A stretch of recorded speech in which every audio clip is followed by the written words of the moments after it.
Hi friends, అందరికీ నమస్కారం. Friends, మీకు మెసేజ్ వచ్చిందా? మెసేజ్ కానీ లేదా వాట్సాప్లో కానీ ఏదైనా కూడా కేంద్ర ప్రభుత్వం నుంచి ఫ్రీ ఏసీ పథకం అయితే స్టార్ట్ అయింది అని. సో ఇలా మాత్రం చేయకండి. ప్రభుత్వానికి సంబంధించి ఫ్రీ ఏసీ పథకం డీటెయిల్స్ అయితే తెలుసుకుందాము. వీడియో కంప్లీట్గా చూడండి. అలాగే తప్పకుండా లైక్ చేయండి. లైక్ చేయడం వల్ల మరింత మందికి ఇన్ఫర్మేషన్ చేరుతుంది.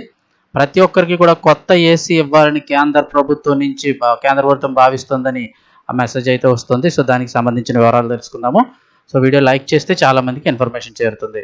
అలాగే ఎప్పటికప్పుడు అప్డేట్స్ తెలుసుకోవడానికి ఛానల్ని సబ్స్క్రైబ్ చేసుకోండి. వివరాల్లోకి వెళ్ళిపోతే, కేంద్ర ప్రభుత్వం అంటే ఫ్రీ ఏసీ యోజన స్కీమ్ అయితే పెట్టిందని చెప్పేసి మనకి ఈ లింక్స్ అయితే వస్తున్నాయి. కొత్త ప్రభుత్వం ఏపీ ఏసీ అయితే కొత్త ఏసీ ప్రభుత్వం ఫ్రీగా ఇస్తుందని, ఫ్రీ ఏసీ యోజన పేరుతో ఇలాంటి స్కీమ్ గురించి మీకు ఏదైనా మెసేజ్ వస్తే కనుక చాలా జాగ్రత్తగా ఉండమని హెచ్చరిస్తున్నారు. ఇది సైబర్ నేరగాళ్ళ కొత్త ట్రిక్. టెంప్ట్ అయ్యి మీ వివరాలను కనుక ఇచ్చారంటే కథమే. అంటే అక్కడ బేసిక్కే ఉంటాయి, ఎక్కువే ఉండవు. ఏదో ఫోన్ నెంబరు చిన్నది, మీ పేరు, మెయిల్ ఇలా చిన్న ఇస్తుంటారు. వాటి ద్వారా కూడా హ్యాక్ చేసేస్తారు. ప్రస్తుతం ఈ సరికొత్త స్కామ్ అయితే వెలుగులోకి వచ్చింది. సైబర్ మోసగాళ్ళు ప్రజలను మోసగించేందుకు ఇప్పుడు ప్రభుత్వ ఉచిత పథకాల పేరుతో మోసాలకు తెగబడుతున్నారు. కేంద్ర ప్రభుత్వం ప్రతి పౌరుడికి ఆధార్ కార్డు ద్వారా ఉచిత ఏసీలు ఇస్తోందంటూ సోషల్ మీడియాలో ఒక వీడియో తెగ వైరల్ అవుతుంది. ఇది చూడగానే చాలా మంది నిజమని ఇప్పటికే మోసపోయిన వాళ్ళు చాలా మంది ఉన్నారు.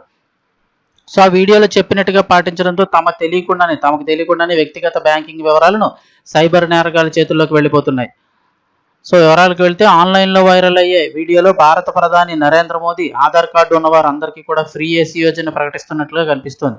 ఇది ఏఐ ద్వారా క్రియేట్ చేస్తున్నారు. అయితే ప్రభుత్వ అధికారిక ఫ్యాక్ట్ చెక్ ఏజెన్సీ వాదన తీవ్రంగా ఖండించింది. అది ఏఐ వీడియో ద్వారా క్రియేట్ చేసినట్టు తేల్చేసింది. సో కేంద్ర ప్రభుత్వం ఇలాంటి పథకాలని అసలు అమలు చేయడం లేదని స్పష్టంగా చెప్తున్నారు. అంతేకాదు, ప్రభుత్వ పథకాల పేరుతో వచ్చే ఎలాంటి పథకాలను కూడా గుడ్డిగా నమ్మవద్దని అధికారులు హెచ్చరించారు. ఏదైనా ప్రభుత్వ పథకం లేదా ఏదైనా ఉంటే కనుక అధికారిక ఛానల్ నుంచి వస్తేనే నమ్మాలి తప్ప తొందరపడితో మోసపోవద్దని సూచించారు. ఈ స్కామ్ వాళ్ళు ఎలా చేస్తారు అంటే కనుక, సైబర్ నేరగాళ్ళు ఈ ఫ్రీ ఏసీ యోజన పేరుతో స్కామ్ ఎలా చేస్తున్నారంటే, వీడియో చూసి చాలా మంది అందులో కనిపించే డేంజరస్ యాప్ తమ ఫోన్లో డౌన్లోడ్ చేసి ఇన్స్టాల్ చేసుకుంటున్నారు. ఆ యాప్ ద్వారా హ్యాకర్లు ఫోన్ డేటాని యాక్సెస్ చేస్తారు. కొన్ని సందర్భాల్లో బుకింగ్ లేదా ఎయిర్ కండిషన్ డెలివరీ కోసం హ్యాకర్లు యూజర్ల నుంచి కొద్ది మొత్తంలో డబ్బులు చెల్లించమని అడగడం, అది నిజమని ఏదో ప్రాసెస్ ఫీజు అని ఇలాంటివి అన్న ఉంటే మీరు డబ్బులు వేయడం, దాని ద్వారా వ్యక్తిగత సమాచారాన్ని షేర్ చేస్తే మీ బ్యాంక్ వివరాలన్నీ హ్యాకర్ల చేతిలోకి వెళ్ళిపోతాయి. అందుకే తొందరపడి సోషల్ మీడియాలో ప్రకటనలు నమ్మొద్దని అధికారులు సూచిస్తున్నారు. గతంలో కూడా షేర్ మార్కెట్లో పెట్టుబడులు పెట్టండి అంటూ కేంద్ర ఆర్థిక శాఖ మంత్రి నిర్మలా సీతారామన్ గారు స్వయంగా చెప్పినట్లుగా ఏఐ వీడియోలు క్రియేట్ చేశారు. అది నమ్మి చాలా మంది పెట్టుబడులు పెట్టారు, అది ఏఐ వీడియో అని తెలియక. సో ఇప్పుడు ప్రధానమంత్రి నరేంద్ర మోదీ స్వయంగా ఆయనే మాట్లాడి చెప్పినట్లుగా ఫ్రీ ఏసీ ఇస్తున్నట్లుగా ప్రతి ఆధార్ కార్డు ఉన్న వాళ్ళందరికీ వీడియోలు అయితే సర్క్యులేట్ చేస్తున్నారు. ఎట్టి పరిస్థితుల్లో ఇవైతే నమ్మకండి, ఇవన్నీ కూడా ఫేక్. ఫ్యాక్ట్ చెక్ కూడా చెప్పింది. ఎటువంటి లింకులు క్లిక్ చేయకండి, యాప్స్ ఇన్స్టాల్ చేసుకోకండి, అలాగే మీ వ్యక్తిగత వివరాలు ఎట్టి పరిస్థితులు ఇవ్వకండి.